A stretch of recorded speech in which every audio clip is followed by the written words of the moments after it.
The Harvard acceptance letter sat on my desk, crimson logo gleaming in the afternoon light. I took a photo, typed out a message, and hovered my thumb over the send button. 5 years ago, I never imagined this moment would come. 5 years ago, I was certain Derek Sullivan was right about me. But let me back up, because this story doesn't start with victory. It starts with humiliation. Reading at a third-grade level in high school? That's impressive, Miller, in the worst way possible.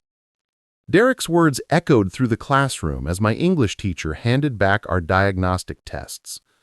28 pairs of eyes turned toward me. My face burned as I stared at the red 47% circled at the top of my paper. I had dyslexia, undiagnosed until that year, which explained why letters danced across pages and simple sentences took me 5 times longer to process than everyone else. But Derek didn't care about explanations. "Don't worry," he sneered, loud enough for everyone to hear. "I'm sure there's a nice trade school that'll take you. College? That's for people who can actually read." The laughter that followed felt like needles in my chest. Derek Sullivan wasn't just any bully. He was the golden boy, captain of the debate team, son of a successful lawyer, destined for greatness according to everyone who knew him. And me? I was the kid who stumbled on words during presentations, who took remedial reading classes, who everyone assumed would barely graduate. What I didn't know then was that Derek had just given me the most valuable gift anyone could give, a reason to prove him catastrophically wrong. That night, I did something I'd never done before. I Googled famous, successful people with dyslexia. Steven Spielberg, Richard Branson, Whoopi Goldberg, Tom Cruise, Henry Winkler. The list went on and on.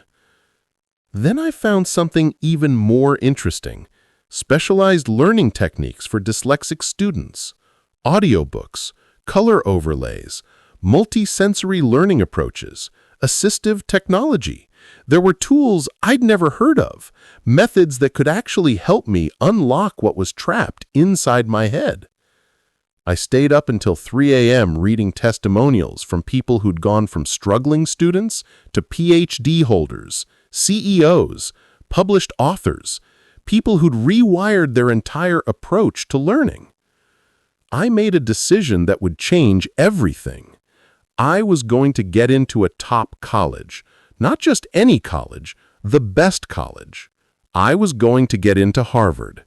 And Derek Sullivan was going to know about it.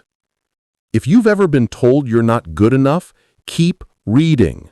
What happened next will show you exactly how to turn doubt into fuel. While Derek coasted on his natural intelligence and 4.0 GPA, I built a system. I woke up at 5 a.m. every day. While he slept, I listened to audiobooks at 1.5x speed during my morning run. I recorded my class lectures and replayed them at night. I used text-to-speech software for my textbooks. I joined study groups where I could learn by discussing out loud instead of silently reading. I discovered I had strengths Derek didn't. I could think spatially. I could see connections between ideas that others missed.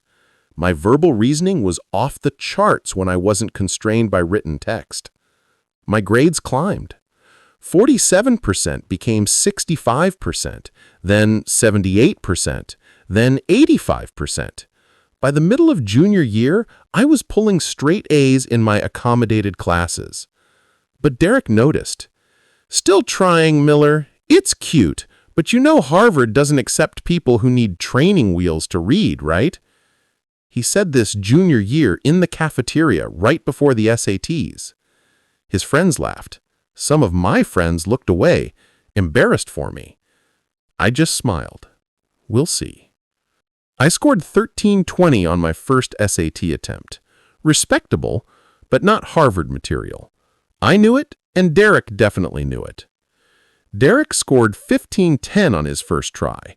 He made sure everyone knew, posting it on social media with the caption, "First try. Some of us just have it." I took the SAT 3 more times.